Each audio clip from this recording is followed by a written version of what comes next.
Hello viewers, you're watching VNA News Agency's Daily Bulletin. Up next are the headlines as usual. Senior ASEAN and China officials discuss sea issues.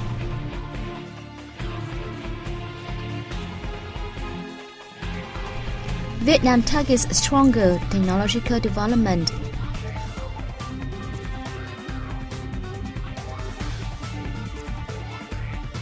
Vietnam Airlines will offer direct flight to the US.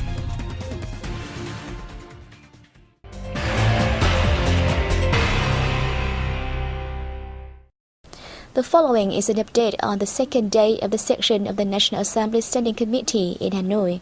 More details can come next. On the second day before concluding the event, the National Assembly Standing Committee gave opinion on a report on the usage of standby government bonds in the 2012-2015 period for the residential resettlement component of the Tà Trạch Reservoir project in the central province of Thừa Thiên Huế. They also discussed a government report on adjusting foreign investment plan in 2016. Concluding the section, Chairwoman of the National Assembly Nguyễn Thị Kim Ngân said the two-day event finalized all of its programs, with all issues being discussed straightforwardly by the committee members. She said many new deputies who participated in the section for the first time gave focal presentations on urgent issues, including pollution incidents in the central provinces and public deaths. She also noted during the second section of the National Assembly, the Parliament is expected to ratify 4 draft laws and 1 draft resolution, along with giving opinions on 14 other bills. Senior ASEAN and Chinese officials reviewed the implementation of the Declaration on the Conduct of Parties in the East Sea in their 13th meeting in Namong, China on August 16. The two sides agreed to accelerate negotiations on the Code of Conduct in the East Sea and fully and effectively implement the Declaration on the Conduct of Parties in the East Sea. ASEAN and China signed 2 important cooperation documents, namely the ones on resolving urgent contingencies at sea and implementing the Code of Unplanned Encounters at Sea. The 2 documents will be announced at the ASEAN-China Summit on September 7. We agreed to apply the Code of Unplanned Encounters at Sea in case there are encounters between navies of participating countries in the East Sea. The implementation of the Code is of political significance and will make marked contributions to ensuring peace and stability in the East Sea. In 2002, China and ASEAN member countries signed the Declaration on the Conduct of Parties in the East Sea, pledging to solve territorial waters disputes by peaceful means through consultation and dialogues.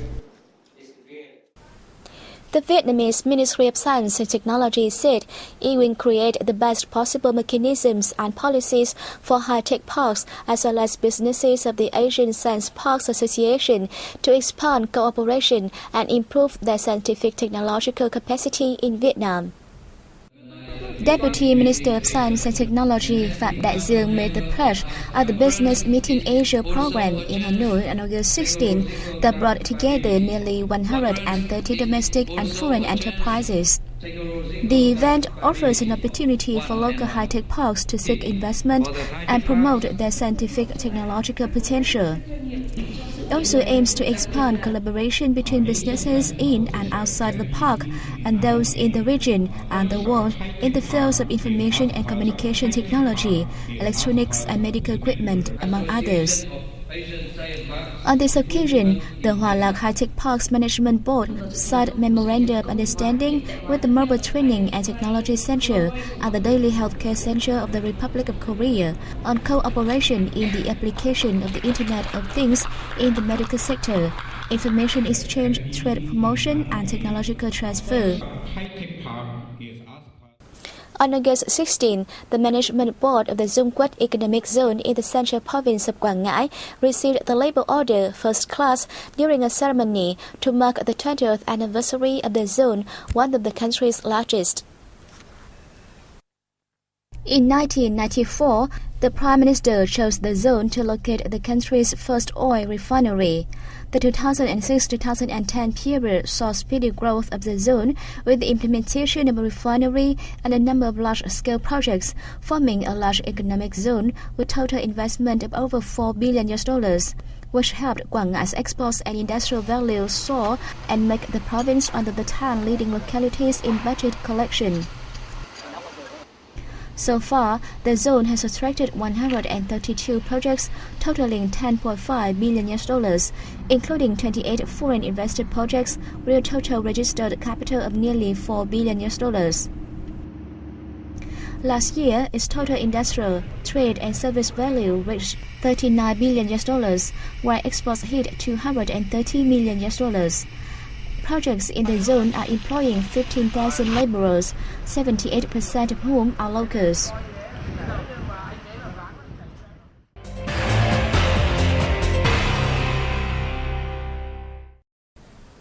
The Ministry of Agriculture and Rural Development has requested for closer supervision of breeding shrimp production and disease management, aiming to foster shrimp farming in coastal provinces and cities nationwide. During a conference in the central province of Bình Thuận on August 15, the ministry asked shrimp farming establishments to restructure their production and promote application of technologies to improve shrimp quality. It will work with relevant agencies to map out plans and strategies to foster the development of the sector towards building trademark for Vietnamese shrimps. Experts suggested the ministry consider developing the shrimp farming into a national key product, thus working out breakthrough strategies to speed up the industry. They also stressed the need for coastal localities, especially those specializing in farming shrimps, to enhance cooperation in producing brackish water shrimps in order to better the quality. Brackish shrimps are one of the important aquatic products of Vietnam, which has great potential for further development. In the first 6 months of 2016, Vietnam's brackish water shrimp output reached 191,000 tons, equivalent to 22% of the plan set for the year.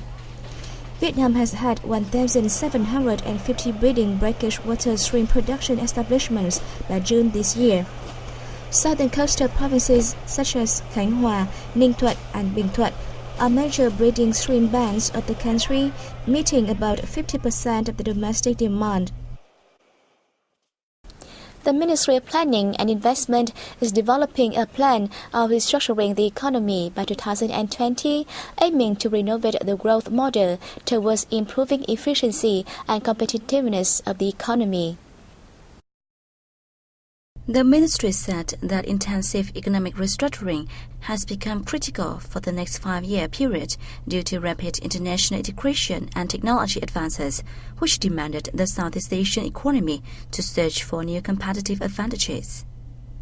The economic restructuring between 2010 and 2015 revived macroeconomic stability and reduced damages caused by inefficient resource allocation, but still generally failed to renovate the growth model and the economic structure. Under the draft project, 3 pillars of the economic restructuring by 2020 could be ensuring reasonable economic growth and macroeconomic stability, boosting the high added value economic sector, and developing an independent and dynamic economy to ensure the national security and social order and safety. Accordingly, inflation will be controlled at 5% per year, and state budget deficit will be cut between 3.5% to 4% of GDP, public debts down to below 62% of GDP, and foreign currency reserve equivalent to 5 months of imports. Vietnam would focus boosting the development of key economic sectors, including agro, forestry, fisheries sector. 6 prioritized service lines such as logistics, business development, tourism, and banking and financial services, in addition to university education and vocational training. Private firms will play a key role in the restructuring of economic sectors, the draft said. Policies would encourage investments from the private sector and foreign direct investment, the draft said, targeting at least 150 out of 500 the leading global multinational corporations to promote the development of the private sector, especially startups. Regarding the financial market, the draft said, efforts to reduce bad debts will continue together with restructuring credit institutions to limit system risk and boost operation efficiency. The lending interest rate could be cut to the average level of developing countries, or around 5%, while 70% of commercial banks fully implement Basel II by 2020. The draft also set goals of boosting agricultural production towards high quality and high added value, promoting the coordination and supply chains among regions and sectors, improving land use efficiency, building skilled labor force, and restructuring public services towards efficiency.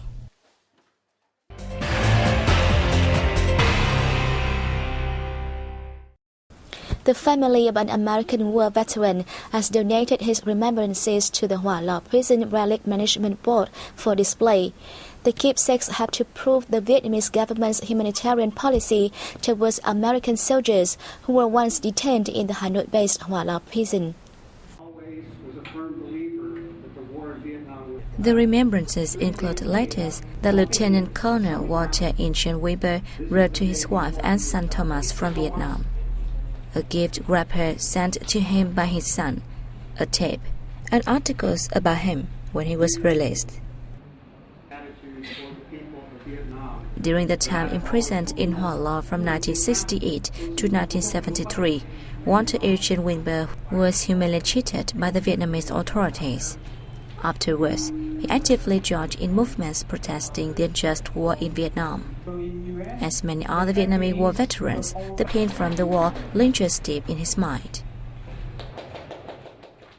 Special item is a letter that my father wrote to me the day before he was shot down. It was a letter wishing me a happy 13th birthday.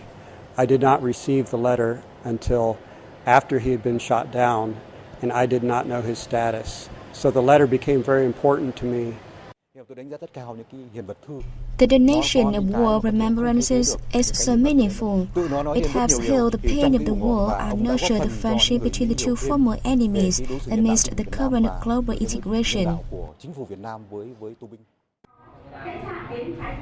A representative from the Hua Lo Relic Management Board said the donated keepsakes reflect truthfully the life of American imprisoned. They not only have diversified the categories of exhibits, but also manifest the Vietnamese government's tolerance to American prisoners in the war. The national flag carrier Vietnam Airlines is planning to open a direct flight route to the U.S. in 2018.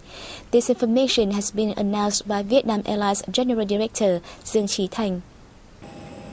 Vietnam Airlines has been preparing for the route for a decade as the company has focused on enhancing its service quality with bigger fleets, including 2 new generation airplanes, namely Airbus A350-900 and Boeing B787 Dreamliner. The company is coordinating with local aviation authorities to implement the plan. According to the Civil Aviation Authority of Vietnam, domestic air carriers can only open a direct flight to the U.S. if Vietnam gives ratification CAT-1 of the U.S. Federation Aviation Administration. The Civil Aviation Authority of Vietnam is working with aviation inspectors from the International Civil Aviation Organization in Vietnam, as well as the U.S. Federation Aviation Administration, to have the national flag carrier obtain their ratification. And that has come to the end of our program. Thank you for watching. I'll see you next time.